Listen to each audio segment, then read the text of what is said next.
Okay, welcome everybody back to Steve Talks Boxing Next, STBX, where we talk real boxing with the real boxing fans out there. And this week we are talking about this weekend's WBA Super Welterweight World Title fight in Terence Crawford versus Israil Madrimov. And joining me this week is Malik Brown. Thanks for coming on, Malik Brown. Hey, thank you so much for having me, Steve. Yeah, how are you? I'm doing great. Like I said, just really excited to be able to talk about this fight. I'm really excited about this fight, and just talking boxing is what I love to do. Yeah, that's good. But my first question to you, Malik, is quite a serious one. Are you an Eminem fan? So, yes, I am an Eminem fan. And at the same time, I want to say yes and no. So, okay. Yes, in the sense that, like, I really did enjoy his last project. I think he was able to bring back a lot of the nostalgia of like when he came out originally in 2000. He was able to bring that energy back. And as a person who appreciates art, I appreciate that. But then at the same time, I also know that like as I listen to it, I'm 34 years old. I'm not necessarily the target audience anymore, right? Yeah. So Sure. I'm not necessarily a fan of what he's doing, but I'm enough of a fan of hip hop to appreciate it.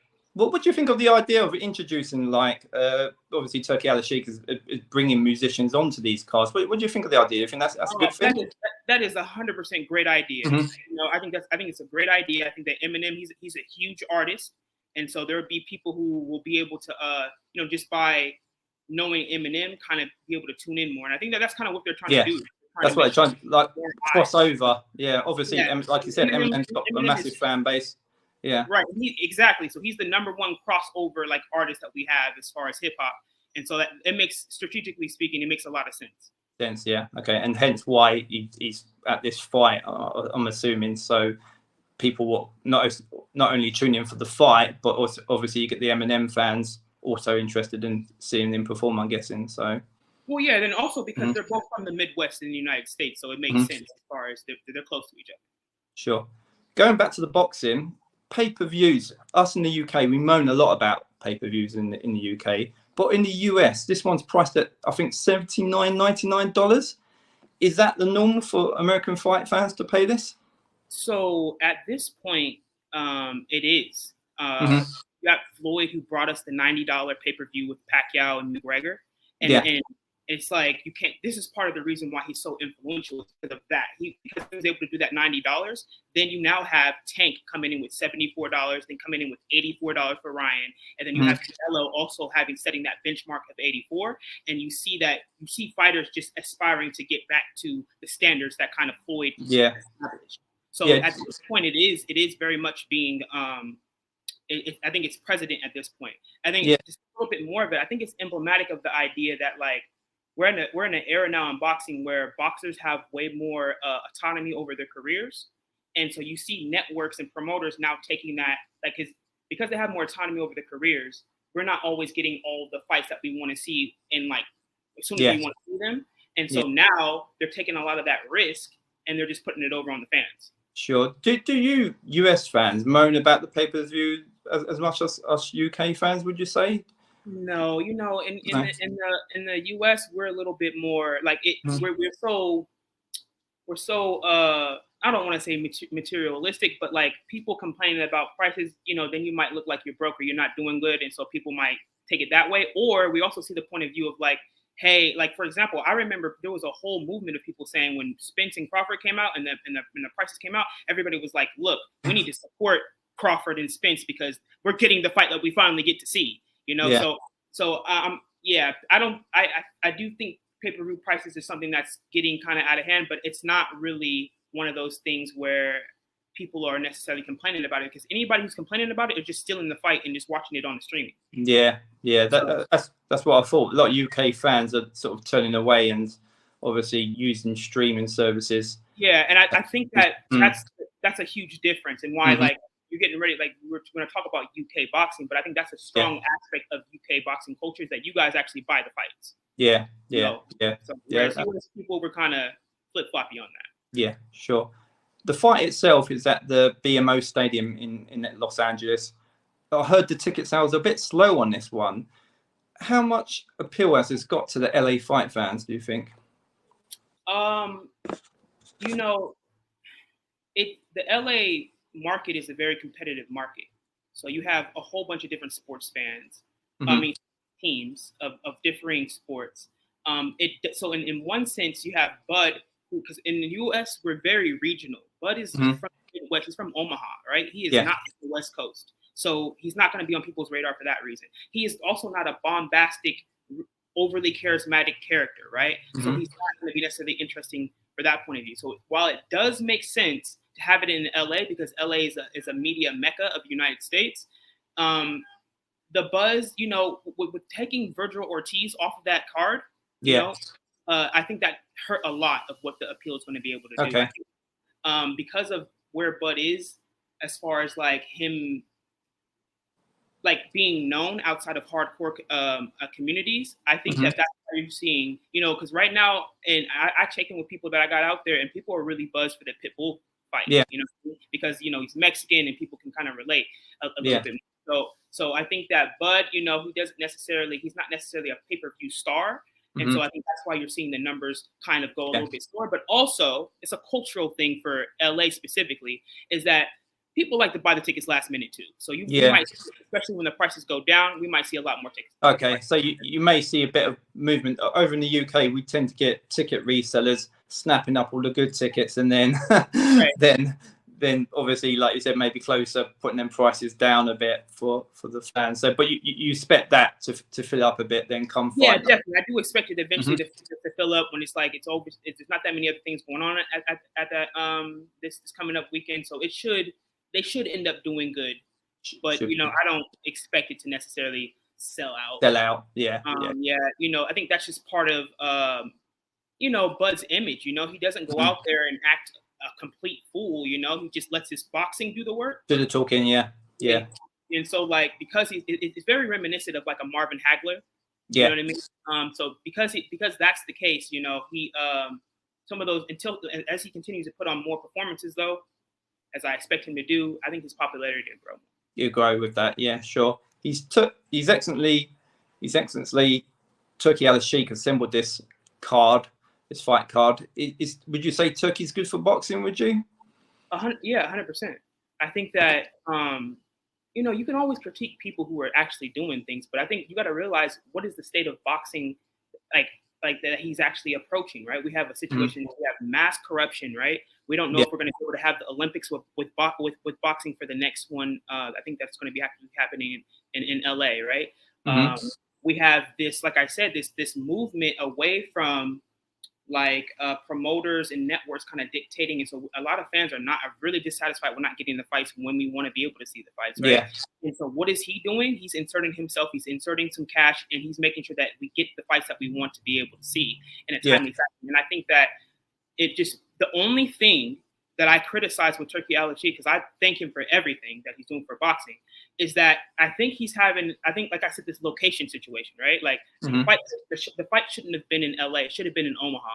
Okay. You know, because that's where Bud's from. He would be able to pack it out. Hometown, yeah. Or he would be able to pack that thing out. And then the thing that people complain about is that, like, even when you're having these fights in Saudi, right? And you would understand this being from the UK, that you can't replicate the atmosphere of Wembley. You know what I mean? And everybody coming out, like, that's part of the boxing experience, right? Yeah, like, that's right. In the same way, like when Tank, like, part of the reason why Tank has such a mystique and like such a charisma out here is because he's packing out the stadiums in Atlanta. You know what I mean? Where everybody's like, all right, or Florida, you know, where everybody just like can actually pack it out and you can actually have a really big event. And I think that's the last piece that Turkey needs to kind of figure out. He needs to understand that location means location, yeah. Well, there's been a big criticism about the Saudi cards and the lack of atmosphere, isn't there? So at the cards, so it'd be interesting, like you said. Obviously, I think LA would bring a decent crowd, a decent atmosphere there.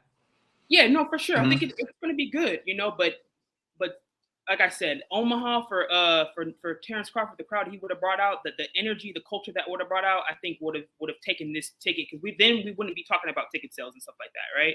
We would be just talking about, like, for example, look at what Clarissa Shields just did, right? Yeah. Women's boxing is not necessarily that popular, right? But she went to where she was from in Detroit and packed it out, and the atmosphere was crazy, right? And so, like, that's something that I feel like that's the last piece that need to kind of like think about. I think they were only thinking about LA as a media market, which is true, and so rather than fan base. Yeah, right, sure. Right. This is a new weight for Bud. Do you see any problems with that at all?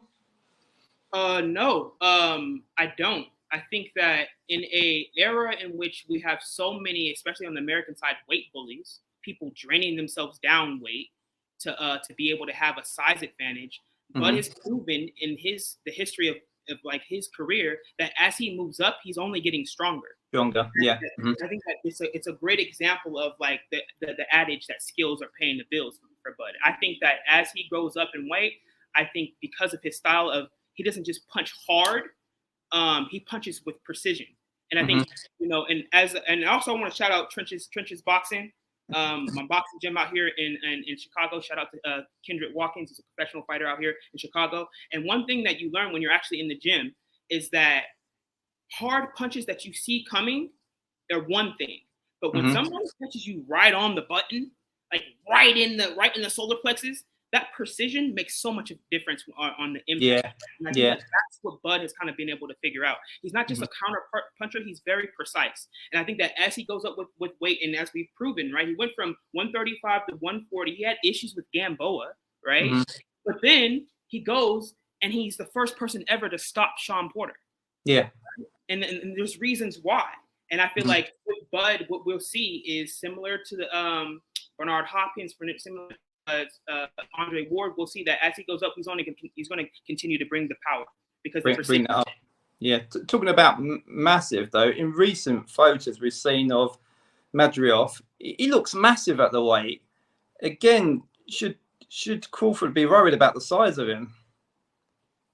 I think so. Yes, because of the strategy that I see Madrimov employing, which is going to be a pressure fight, right? He's going to be coming forward a lot, so he should definitely be. You shouldn't. There's nothing about Madrimov that he should be taking lightly. Period.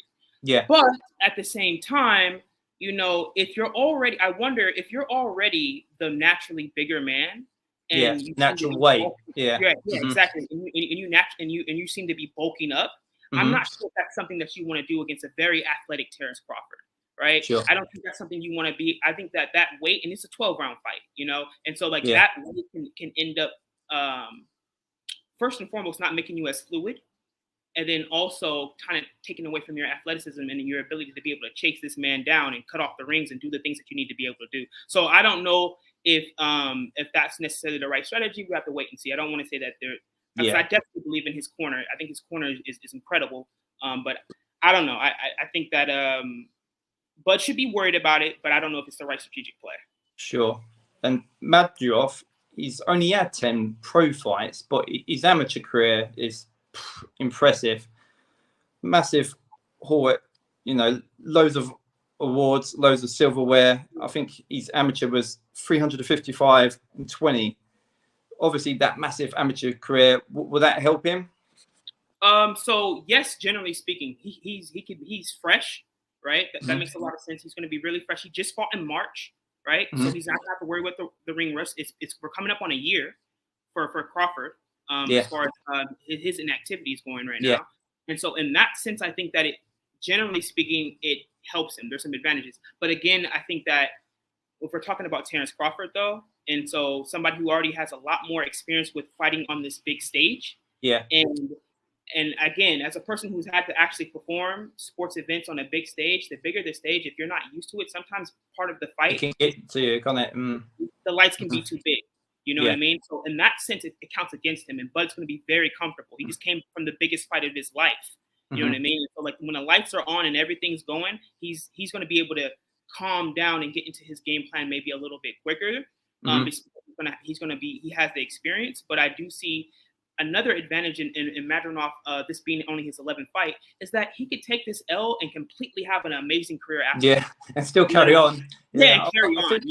There's no shame, would there be, to lose to Crawford? Would there? There'd be no shame in that. So. Right. How many people look at all Gervonta Davis's opponents that he's beaten, but have gone on and do great things, right? Yeah. Speaking of which, Pitbull Cruz is actually on this card, right? Oh yeah.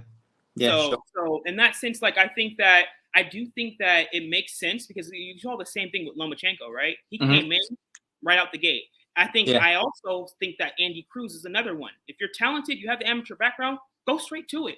Yeah. You know what I mean? So I think it's the right play for him. I don't think that it's going to be overwhelming in the sense that he won't be ready for the actual fight. I just think that he's never been. I don't know how much experience he has with being on the type of crowd and the type of media. Yeah, it's more the experience. Yeah, the big fight experience. Right. We've seen Andre Ward sparring with Crawford. What do you make of this? So I just have to say now that this is my favorite question. Yeah. Okay. Go on. This is my favorite question because it goes into we get to talk about Andre Ward. He's from Oakland. I'm from Oakland, so I love Andre Ward. But two, the aspect of boxing that I've always been very keen on is the history of boxing and how boxing knowledge kind of like travels through time. So when I see Crawford and Bud, right, I think about like, okay, I remember when I was following Andre Ward, and he got a lot of his game, the way that he prepares for fights, from Bernard Hopkins. And Bernard Hopkins is from Philly, and that's one of the boxing meccas, right? And so, for example, one of the things that, to be more specific, is that Andre Ward gave an interview when he talks about whenever he runs into Bernard Hopkins, Hopkins might walk up to him. It depends on whoever's having the fight or not having the fight. They'll walk up to him and they'll go and give him a touch right to the stomach to see if they're still in shape, right? Because the point is that we're looking at a line of individuals who don't drink, don't do drugs, and are always inside the gym, right? And you look at the longevity of Bernard Hopkins, right? Right? And what would have been the longevity of Andre Ward if he didn't choose to retire? You see that same type of thing. And so then now when I see Andre Ward with Terence Crawford, I say that's how it's being moved over. And then you see Terence Crawford with Shakur Stevenson, and you see this particular line of tradition in boxing of like, we're the ones that we don't do the Andy Ruiz thing, and we have the biggest win of our lives, and then we go and drink. And we do the Adrian Broner thing where we go and have these other shortcomings that come with it. And so I love to see that, I think the other thing is that it also preludes to this idea of Andre Ward coming back. I'm just excited about that, man. You like, think so? Hey, you don't do anything for no reason. Yeah, it looks in great shape. Terence Crawford fought Errol Spence in the biggest fight of his career, and we didn't see Andre Ward in camp. Yeah. They've known each other. So why do we see it now? I'm watching his tweets. He's talking about how Jake Paul won't call him out. He's open to exhibition matches. And I think even at 40 years old, because of exactly what I just told you, right? This idea of like, well, why did Bernard Hopkins last that long, right? I think that he could still be competitive. Yeah, that's interesting. I will be that person right now to call it. I've always thought he beat Canelo, and I still think that he could put up a really good fight against the people that are right now at 175 and 168. I think I think he can. I think Styles and we're not talking about Andre Ward right now, but that's why. But you're saying watch this space with Andre Ward then. So yeah, for sure, man. You never know. This is either him trying to partake in either getting back into the ring or this is the launching pad by which he's going to move into his media situation where he can start doing more interviews and doing more podcasts and stuff. Sure. He already has a book out. So it's an interesting one. Yeah, exactly. Shout out to his book. Anybody who wants to read it. Good book. Andre Ward is a great human being. Oh yes. I've seen that plugged a lot on Twitter and X, so I've seen that a lot. For sure. At 36 now, is Bud coming towards the end of his career, would you say? I mean, think about what I just said, right? I think that's because of the way that he lives his life, right? And because of, like I said beforehand, the boxers having way more autonomy over their careers. He's only been fighting for a year.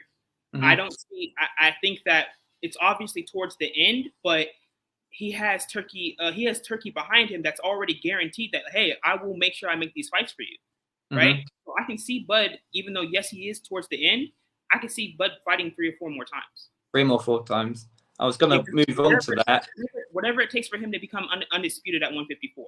Sure. I was going to move on to that. If Crawford wins, who would you like to see him fight next? So I've always, right now, the 2 people, I mean, obviously, I know he wants to go ahead and become undisputed at 154, but I'd love to see him against Virgil Ortiz. But that's just my favorite thing. If I was actually in front of Bud Crawford and Terence Bud Crawford, if you're listening to me right now, after this win, the best thing to continue to grow his name, because that's the number one thing he needs to do, is to fight Tim Tszyu. He needs to fight Tim Tszyu. Why? Yeah. Because it's an international thing, right? Like that's how Devin Haney got his name out. He fought Kambosos. That's how Floyd got his name out. He fought Ricky Hatton. That's how, that's what you do. You got to go across the pond, or you got to go outside, become, destroy people. And that's kind of even what Terence Crawford did when he beat Jeff Horn. He got another level of popularity. He needs to fight Tim Tszyu. That's an amazing match. And I think that it's going to give him the exposure. Virgil Ortiz, and then obviously he needs to go ahead and fight Fundora if he ends up. I don't know if this Spence Fundora fight's going to happen, but whoever has the rest of the belts, he needs to go ahead and become undisputed at 154. Yeah, sure. Going back to Madrimov. Sorry. Yeah, go on.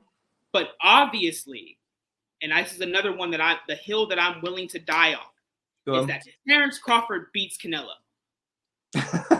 Okay. He does. I respect Joel. Okay. That's a big shout. Hey, I don't think so, because I don't think so. And okay. Give me 10 seconds. Yep. Okay.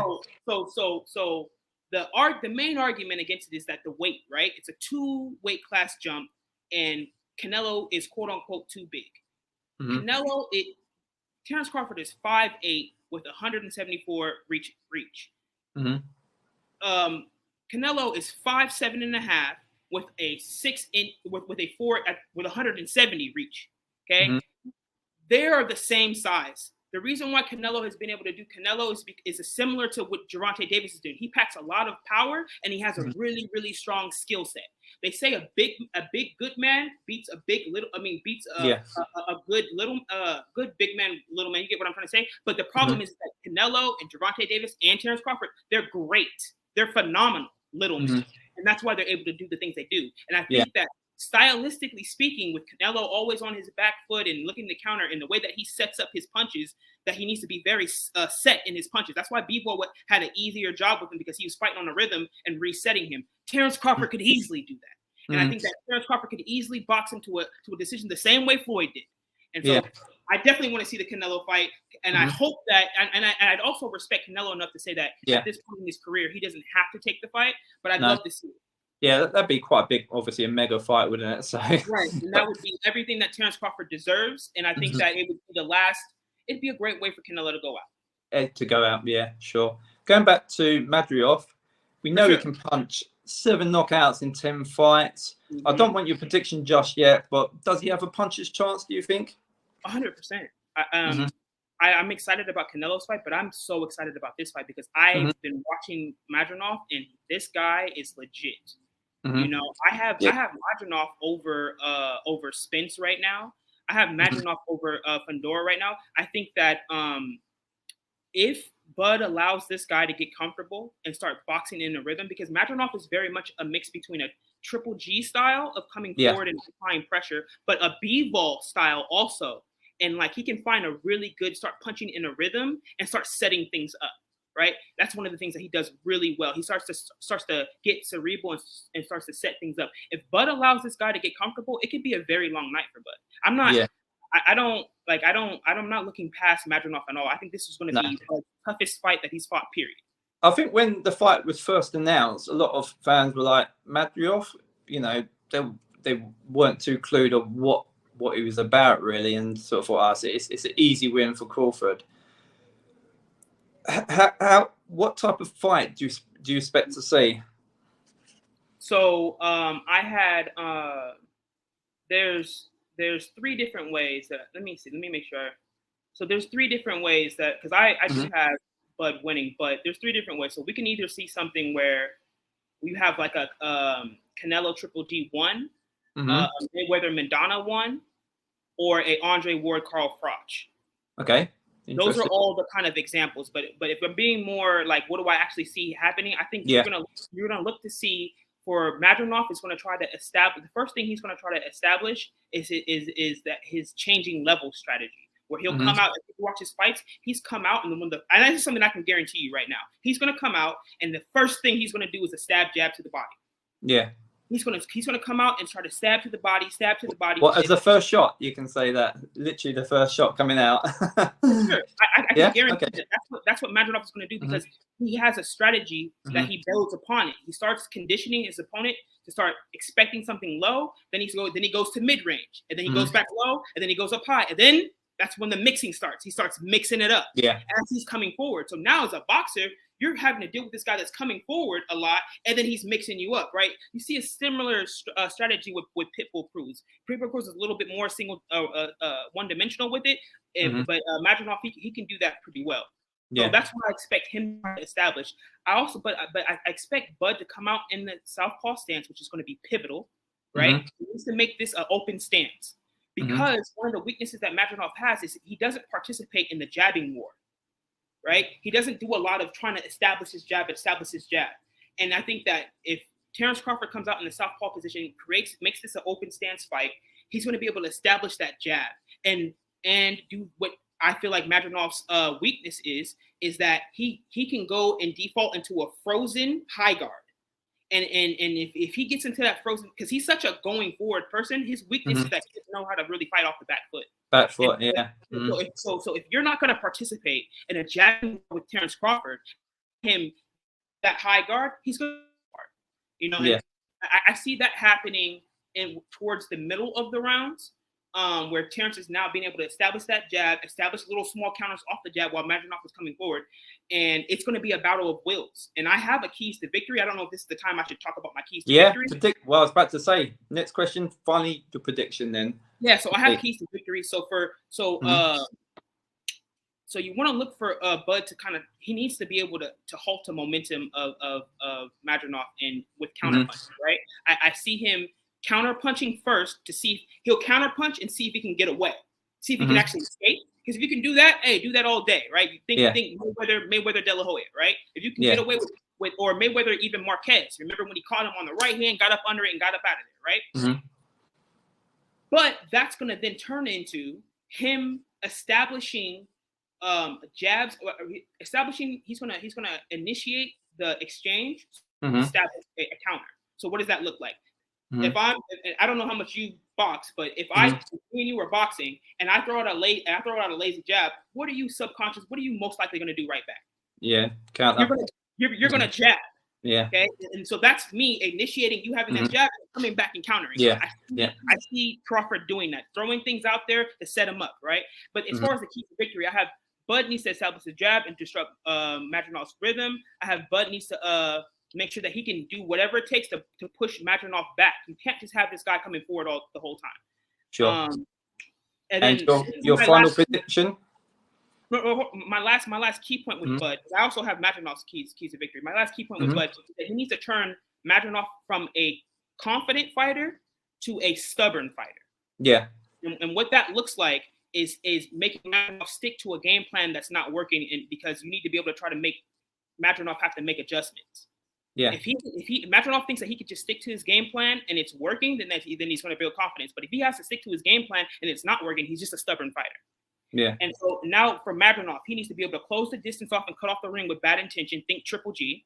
Then he needs to also be relentless, right? He's a bigger guy. He needs to be leaning on him. He needs to be making it messy, tire this guy out, be relentless all 12 rounds. And then another thing he needs to do is don't go head hunting. He needs to commit to the body. And he needs to commit to hitting anything. You don't want to get into swinging and missing. That drains you so much when you swing. Yeah, especially when you're the bigger guy. Yeah. Exactly. And then my last point for Madrimov that I feel like you guys are getting that nobody else is saying right now, because Madrimov is also a switch hitter. He needs to switch stances too and get off his punches just to give Bud a little bit of another look. Yeah. So that's something that I feel like not a lot of people are not necessarily thinking about. Yeah. So keep him thinking then. Keep Crawford thinking, really. So. Yeah, he needs to be able to give him a different look, because if Bud sees the same look, he's going to figure it out. Yeah. Okay, sure. Prediction then? My prediction is a late round stoppage for Bud. I'm looking exactly 11th round TKO. Okay. My second thing is just Bud UD, and that's it. I think that if Bud is in trouble and Madrimov wins, it's going to have to happen under 7 rounds. Yeah, that's fair enough. So if he's going to do the job, he's got to do it quickly, basically. It's going to happen. It has to be all day at one time, which is, oh man, this guy's really too big. Oh man, Terence Crawford can't keep him off of him, and then boom, it's over. And then we're all shocked, and we're all like going to bed with on our pillows, with one single tear coming down. Yeah, sure. We're going to look at some of the undercard fights as well. For sure. This one's captured a lot of imagination as well. Andy Ruiz Jr. against Israil Miller. Obviously, Andy Ruiz has been pretty inactive. Mm-hmm. What kind of shape do you expect him to see? And do you think he will be in shape coming forward? Yeah, I think that 100%. I think that Andy Ruiz pushed himself into a corner, and he's had to revert to the Andy Ruiz that first fought Joshua, which is he's just looking for a chance to be able to prove how good he can be. And he has kind of like he's just in a corner, and he needs to be able to figure it out. And then from all the interviews I've seen with Andy Ruiz, he's also from California, and I've been hearing he's on it. He's going to be in good shape. He should be able to. I feel like he's going to easily be able to dispatch Israil Miller, a person who's big, gets very tired, is already coming off a loss. Yeah. So I think that the quick hands and movement of Andy Ruiz is going to overwhelm Israil Miller. Yeah. So you think an easy-ish sort of win. Yeah. I think I'm looking at a easy unanimous decision for Ruiz. Okay. That's fair enough. We also got some, I'll say British heavyweight interest in it. We got Gerard Anderson against Martin Bakole. Do the US fans know much about Bakole at all? No, not at all. Yeah, that's fair enough. I was laughing when I was writing my response to this. I said, no, not at all. You got to realize that American fighters, we're the most self-absorbed fan base ever. Americans know little about any other fight. Like, Americans are just now figuring out about Inoue. It's literally not because he's not really good and hasn't been really good. It's literally because Americans just focusing on their own fighters.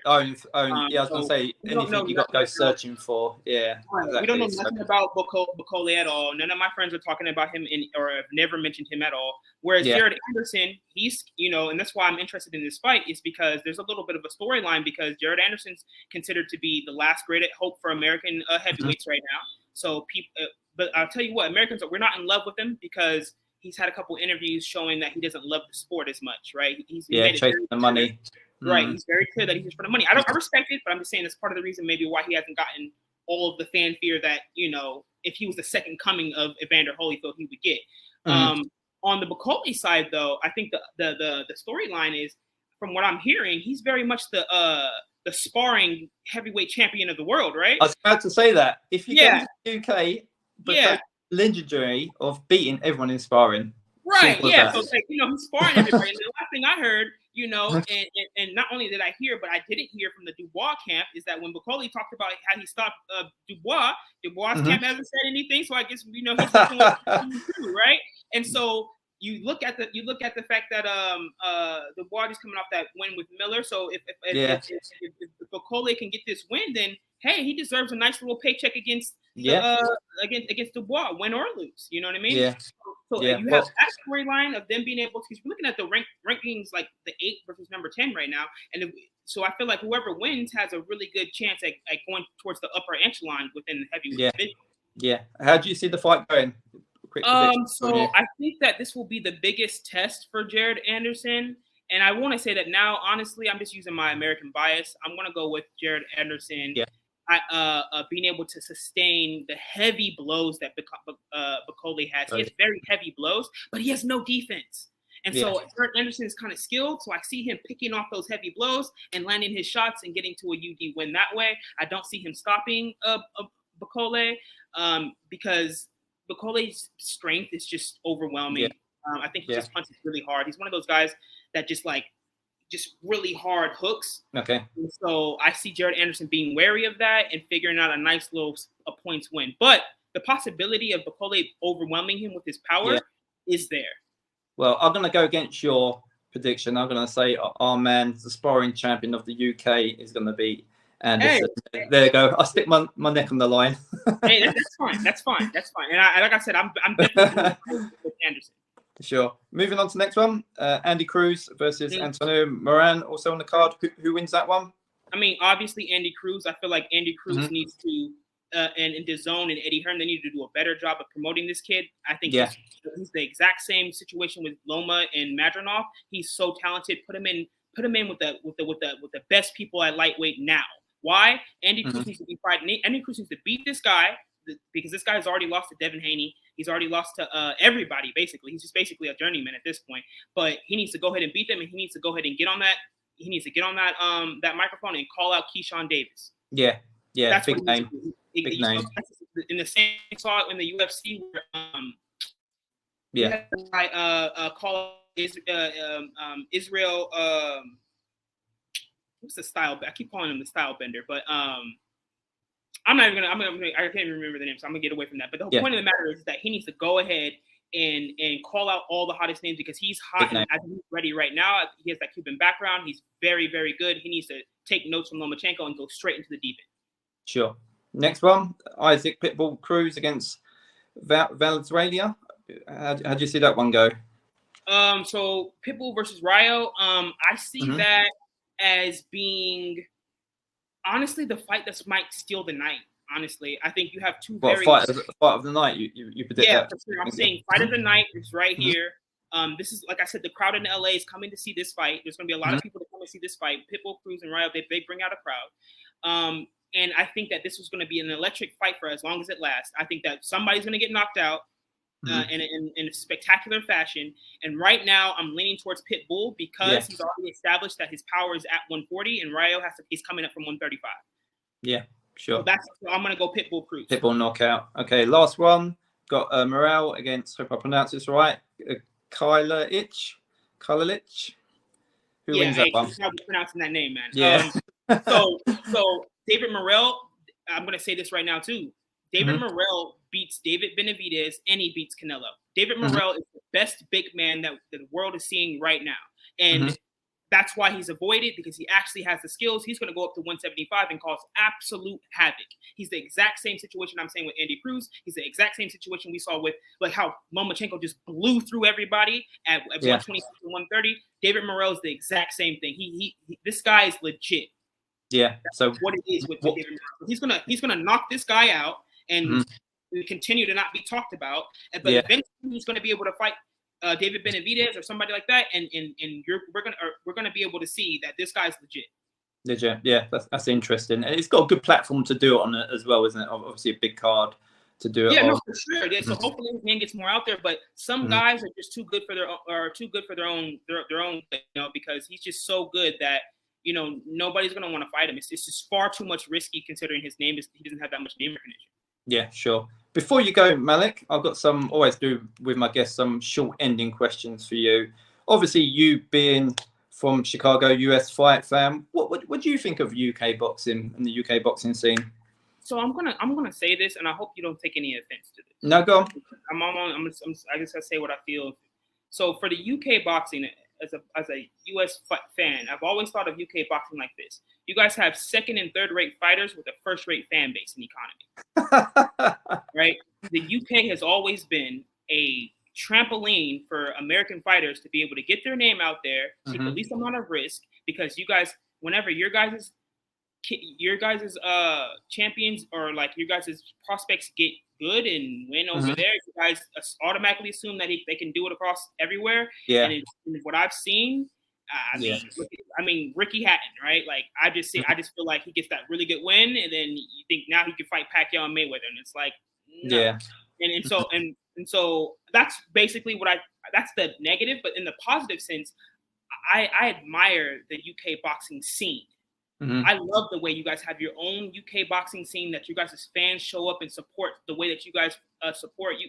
I think for real, I think it's either you guys in the Mexican market are the most supportive fans that I've ever seen.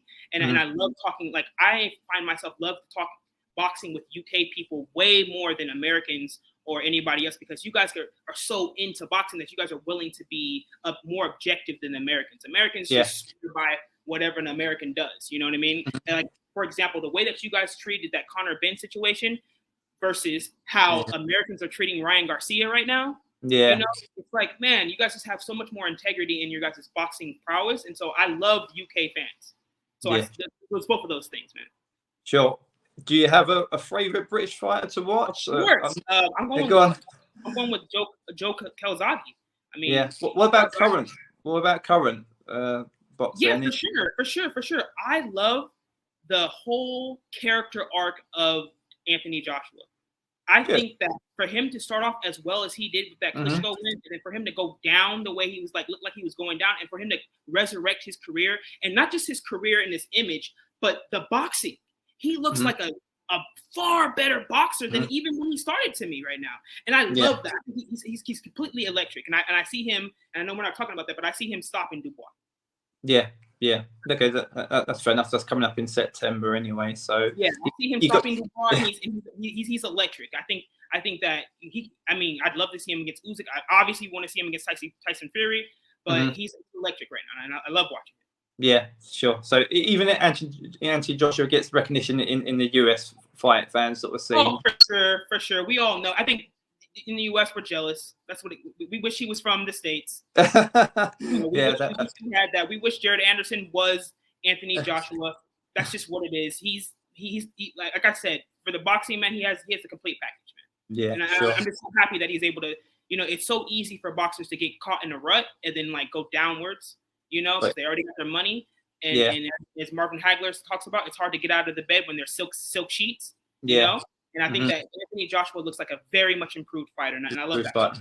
Yeah, we'll see in September, I guess, with that fight. But that's it for another show. Thanks, Malik, for coming on. Thanks, everyone, for tuning in. Please, obviously, support the channel as best you can with likes, subscriptions, and comments. And obviously, enjoy the fights on Saturday. And thanks again, Malik. Yeah, for sure. If I could just get one more thing. I want to shout out, again, Trench's Boxing.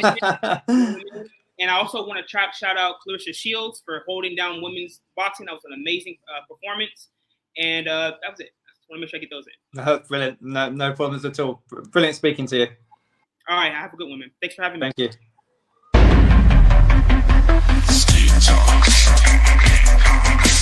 you.